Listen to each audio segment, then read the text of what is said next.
Hey, I'm Shelley and this is Mike, and we are Campin with the Confers. And today we are going to talk to you about tips for living in small spaces. And not just tips for living in small spaces, but how not to kill the person that you're living with in the small space with. But no, all joking aside, I'm not joking. You gotta figure out a way to take from your big sticks and bricks house to your little tiny house, move as much of your stuff in here as you can, and not trip over everything. But seriously, we are in the process of transitioning from being in a sticks and bricks home into living in our RV full time. So we have been learning some things along the way on how to get along and survive in this tiny space. And we want to share those with you. Yeah, so for example, tonight we're here in the camper. It's January. It's 5 degrees outside right now. So you have to learn, you have to learn how to spend the majority of your time inside this little space with the two of us and the two dogs and not trip over everything inside of your RV. So let us show you some of the tricks that we've come up with to make this small space as big as we could make it. So after you guys watched this video and figured out the tips that we have come up with to help you live in a small space, go check out some of our other people that are working on the same topic this week. Mike and Tony Tao with our RV Sunsets. Ron and Jody with Just Rambling Around. David and Tina with RV Wagon Tales. Joel and Deb with Chasing Our Sunshine. Danny and Lynn with RV America. And this week we have special guests, Ken and Pam with the Roadsmiths. Okay, tip number 1, organization to eliminate clutter. Right, so we are moving from our giant sticks and bricks into our little vacation house, right? So we're coming from our house where our kitchen is 234 square feet into the camper where our kitchen is 150 square feet, but that's the kitchen and the living room all combined into one, right? Our master bathroom at our sticks and bricks is 106 square feet. Our bathroom here in the camper is 24 square feet. And our bedroom at the house is 212 square feet, where here at the camper it's 64 square feet. So you have to figure out a way to monopolize on every square inch of space that you have. What's the total square footage of our house? Like 2,200? And what's the square footage of our camper? 240? Okay, so that just simplifies it. So Right. we're going to just over 2,000 square feet down to around 200 square feet. Right. So 10% footprint, Do the math. that is a big change. Yeah, we have 2,000 square foot of crap, and we got to get it all in 200 square feet of camper. So we'll show you the tricks that we've come up with to kind of make it work. So the goal to good organization is to keep your surfaces clear. Just like that. Okay, but seriously, we try to use as many widgets and gadgets as we can to keep the surfaces clear, because that's just less chaos, less clutter. So we've got these really inexpensive little stick-up little phone holders here. I also put my glasses in them a lot of times. We have these nice little baskets on the side of our counter that we've mounted. We keep everything from headlamps to speakers to bear spray, flashlights. Sometimes we put our dog leashes in here, so just easy things that we can grab to go out the door. In addition to that, to keep things off the counter, we've added a fruit hammock. Of course, I have no fruit right now. I clearly need to go to the store. We have our paper towel holder up here as well. Moving on from the kitchen to the living room, we have a mounted guitar holder here for Mike's guitar and hat. See, multi-purpose use, 2 in 1. And we have command hooks all over this place. So again, we told you it's freezing cold right now, so we have to have places for coats. So we have coats here, command hooks for our coats. We also have command hooks over here for more coats. There. We added these little stick-on baskets next to the TV to hold our remote or even our phones when we're sitting here watching TV sometimes. We have one on both sides, so no one person can be the remote master in this house. So in our Sticks and Bricks house, we have a timer that sets on the countertop. Again, to avoid things on the countertop here, we got this magnetic timer. Sticks right on here. Push it, set the timer. It's a long timer, 99 minutes and 42 seconds. All right, tip number 2 is maximize the space that you have inside your trailer. So one of the things that I use to maximize space is the space that Shelley K can't reach. So I stack a bunch of light stuff up here, like my cowboy hats and helmets and stuff like that for her bicycles. And the stuff that I don't want her to throw away, I put up there and she never knows it's ever there. So another way we maximize the space is we put extra shelving inside the cabinets. So inside of our kitchen cabinets, we put these little metal racks in here so you don't have this huge tall space. We actually turned one shelf into 2 so you have more space in there. Another way to maximize your space is in these drawers. So most manufacturers don't do a great job giving you skinny drawers to put skinny things. They all put these super deep drawers in. So Shelley K came up with a way on how to maximize space in the drawers. So in the kitchen drawers, they're so deep, she got these little stackable boxes that fit in there, so you get double the space in all of your kitchen drawers. So back in the bedroom, some of the ways that we maximize space, of course, more command hooks everywhere. We put them on the door for the hats, we put them over here for coats, over on the other side for clothes, whatever, to hang up over there.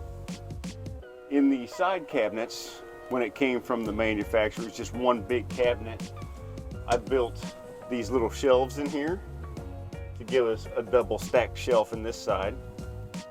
And then one of the best things that we came up with, Shelley K came up with, was we got one of those canvas shoe racks that hangs underneath of the bed. So you can keep all of your shoes, or not shoes, underneath the bed. Thanks for the idea, Deb Fambro. So if you guys have any ideas of how you've come up with to maximize space, not just in the bedroom, but anywhere in your RV, leave those down in the comments for us so we can improve our space as well. Okay, so tip number 3, everything has its place. 3, I did this. Tip number 3, everything has its place. So you really need to become a Tetris master if you are going to be living in an RV. If you don't have everything in its exact place, it's not going to fit. So we've kind of divided and conquered which areas that we kind of own, and we know exactly how it should go in, and so if it comes out, it needs to go back exactly the same way, or it's just not going to fit. So Mike's areas are the pass-through. He has to have everything in there just so. And if I want to add a chair, I have to be willing to give up a chair because he will tell me there is no room. In addition to the pass-through, he's kind of in charge of the area that's the booth seating area, all the storage underneath there. We typically store like games and shoes, grill equipment, extra bedding. And again, everything is packed in there pretty tightly. So I'm usually in charge of like the food storage, the cabinets that contain the food, the fridge. I usually pack those things and they get pretty tight whenever we're planning a trip.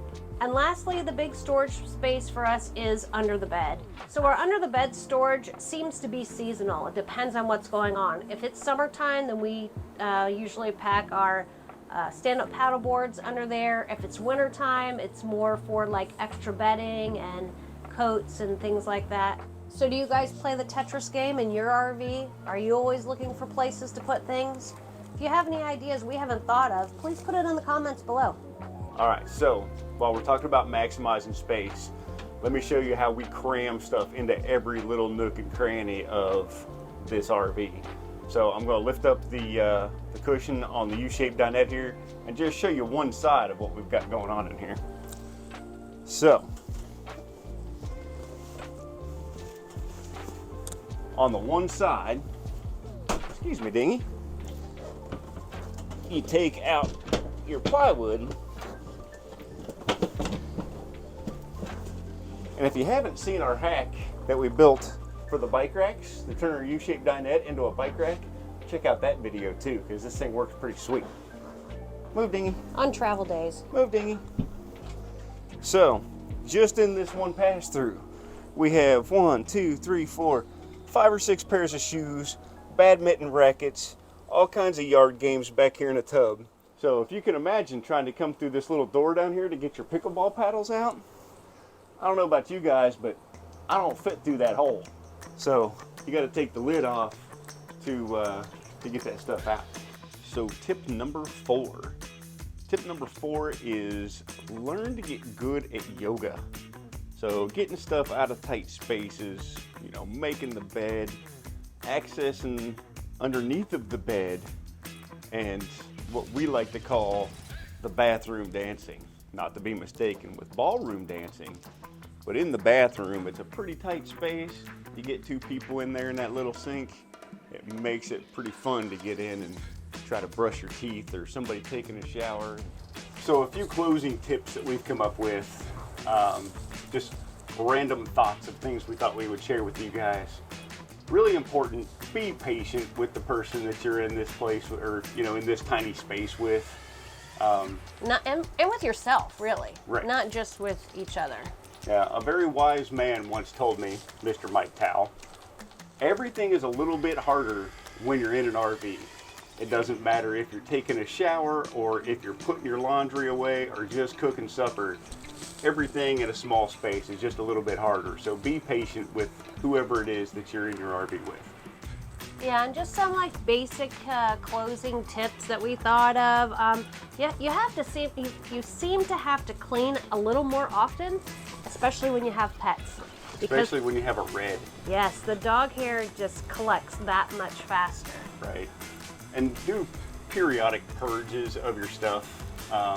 If you're not using it, leave it behind for a couple of trips. If you don't miss it, you probably don't need it. And if you love the one you're with, please use Poopery. I think that was a hint for me. But yeah, small spaces, big smells, they travel fast. So just try not to get on each other's nerves. So speaking of loving the one you're with, you really cannot pull this lifestyle off if you truly don't love the one that you're with. You're in this small space together, you're together all the time. There's nowhere to run and hide. No, if there's not a your space and a her space and a my space. There's no man cave, there's no she shed.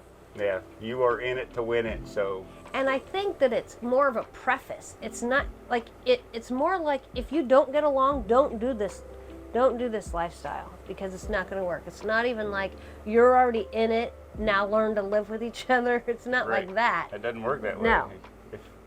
If you don't already enjoy spending time together, it's not gonna work. Yeah. All right, so but you love me? So why do we do this? Because small spaces take us to big adventures. Right. So hopefully some small spaces can take you guys on big adventures too. And if this has helped you kind of get into that mindset to go on those big adventures, make sure you give us a big thumbs up on this video. And if you've not yet subscribed to our channel, we would really appreciate it if you hit that subscribe button. It is absolutely free. 100%. And hop over to our friends' channels and see what tips they have to offer for living in tiny spaces. Right. So hopefully this has helped you guys out, and we will see you next week.